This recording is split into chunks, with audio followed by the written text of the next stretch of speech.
I would now like to introduce our speaker this morning. I am honored to introduce you to him.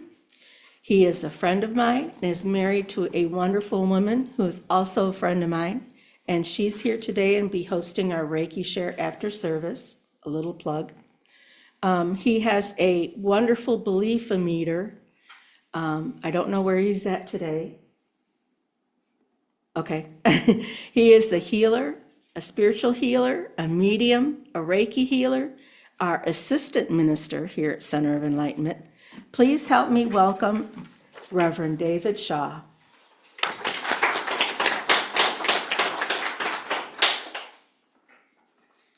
The belief meter's still in the 90s. All right. Thank you, Reverend Lisa.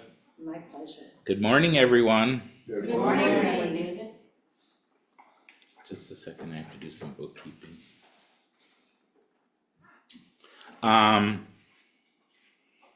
This is why I'm confused. Sitting there, Spirit told me an edit for my sermon. This isn't the first one. So they want me to mention that my favorite line from Thank You by Alanis Morissette is the one that says, "How about remembering your divinity?" So that's pretty powerful. With all the negatives she goes through positives near the end. And the reason she's going through the negatives is because they make us stronger. So that's that edit. Back to the written sermon. In an interview, Jackie Chan was asked, "Jackie, why are you happy with your life?" Jackie replied, I once heard some very wise words. The difficult job you complain about is the dream of someone who's unemployed. The mischievous child that tests your patience is the dream of the childless. The small house you think is too cramped is the dream of someone who's homeless. The modest savings you worry over are the dreams of those drowning in debt. The health issues you consider burdensome are the dream of someone fighting a terminal illness. The fact that your mistakes are not on display for the world to see is the dream of those haunted by their past. The peace of mind you have, the restful sleep you enjoy, the meal you easily access, these are dreams for those living in war-torn regions. We must cherish everything we have. After all, nobody knows what tomorrow might bring. There's different versions online. I checked that was the most accurate one I could see, and I couldn't actually confirm that he said it. That wasn't online, but I found several versions, so I'm assuming this one article on medium.com was correct. So to cherish, as he said, means to hold in high estimation. It also means to appreciate, to value, to prize, and to treasure. So I have to challenge Mr. Chan's use of that word, cherish, because it is possessive and can come from a place of scarcity and hoarding, a place of fear. For example, in the Lord of the Rings trilogy, the character Gollum cherishes the ring of power. He calls it his precious, my precious. He values the feeling of power coming from the ring and fears losing it. I prefer the word thankful, which means to be conscious of benefits received, to be well pleased or made glad knowing what we have received, and to express that gladness as gratitude or thanks.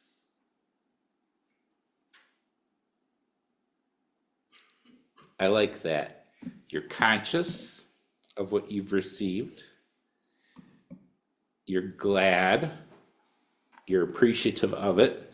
And you express that outwardly. Those are three important things. That's how you get sober. The big book has 12 steps for alcoholics. They basically boil down to admitting you need help, cleaning house, and helping others. And so consciousness, acknowledging what we've received, and expressing, that's the same thing. Another thing he said that I take question with is the word must is an imperative, and God gave us free will. So we always have a choice to make our own happiness or unhappiness as we obey or disobey nature's physical and spiritual laws, as we just stated in Spiritual Principle 7. So I would rather Mr. Chan had said, we have the choice to be thankful for everything we have. Every day when we wake up, we have the choice to be thankful that we have a new opportunity to be positive and do some good in the world. That could be as simple as doing deep breathing exercises, praying, and meditating, or as complex as designing or building a house that has zero environmental impact. And trust me, that's a challenge that they haven't achieved yet. They're getting closer, but making raw materials zero impact,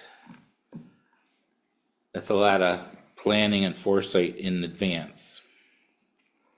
Our Sunday services are full of prayer and meditation. So we're going to take a few minutes to practice that third leg of simplicity by doing some deep breathing. So I would like you all to place the hand you write on your navel or belly button. I kid-proofed this sermon. I didn't just say navel. They might not know that, but they know belly button. But the little kids aren't here today. And then place your other hand on your chest. We will start by observing the natural flow of our breathing for a few cycles.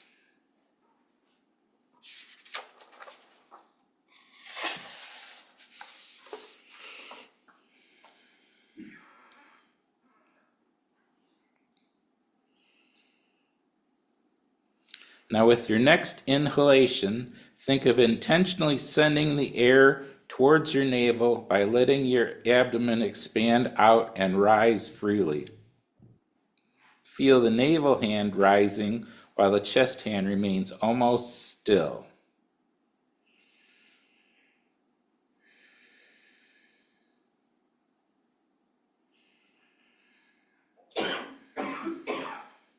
Feel the navel hand coming down as you exhale while keeping the abdomen relaxed. We're going to repeat this for a few more breaths without straining the abdomen, but rather allowing it to expand and relax freely.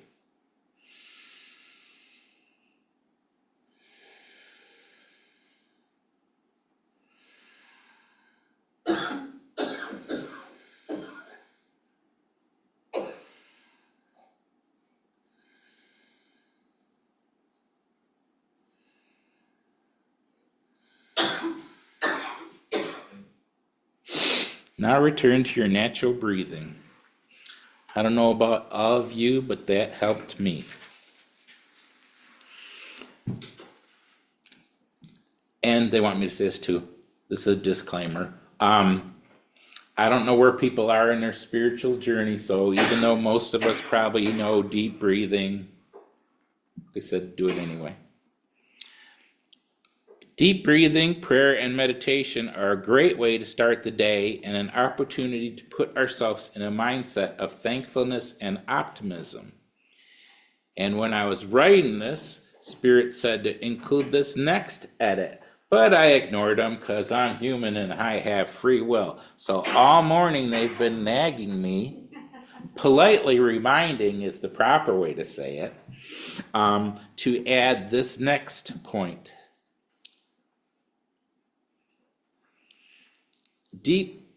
So when do you do these things?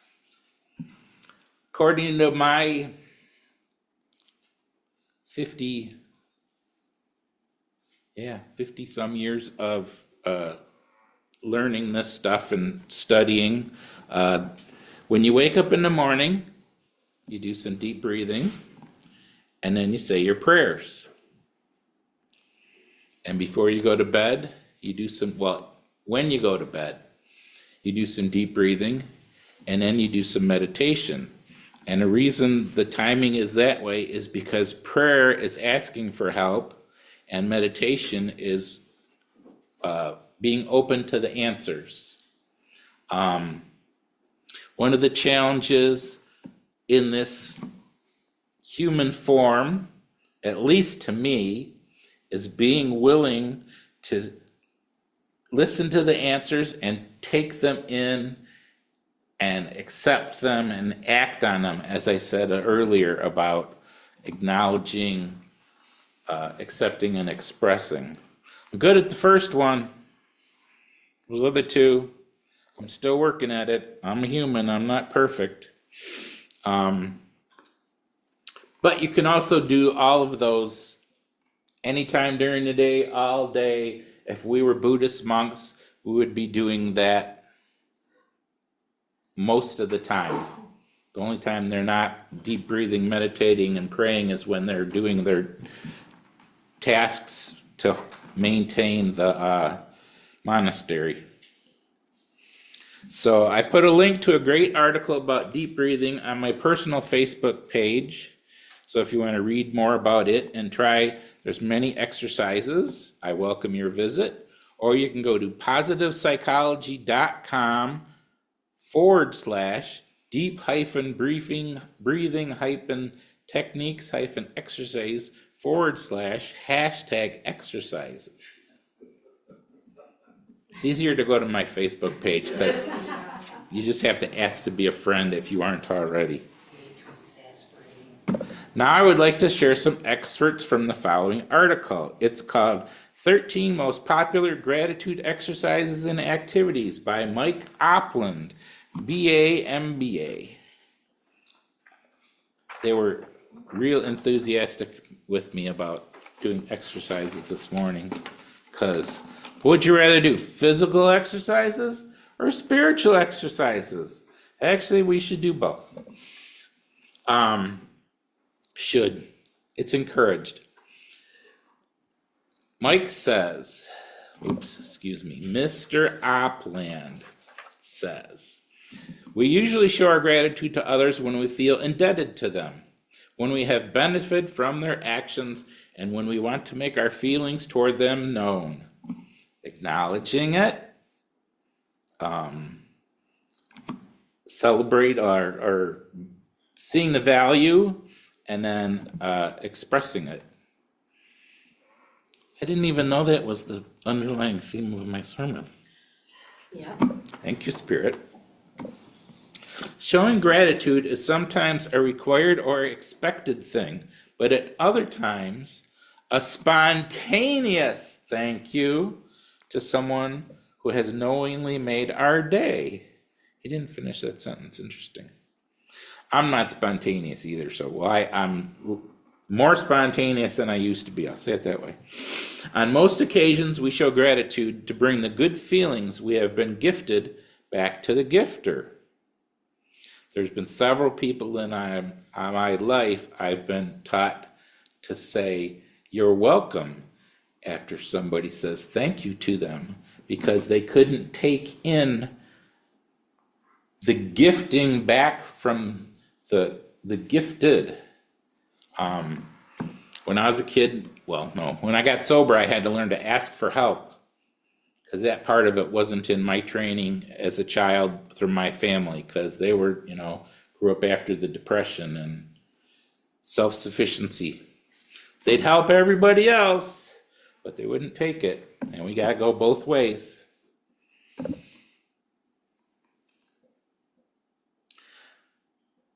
While it's admirable to want to share our gratitude and good feelings with others, we rarely stop to think about what giving others our gratitude does for us.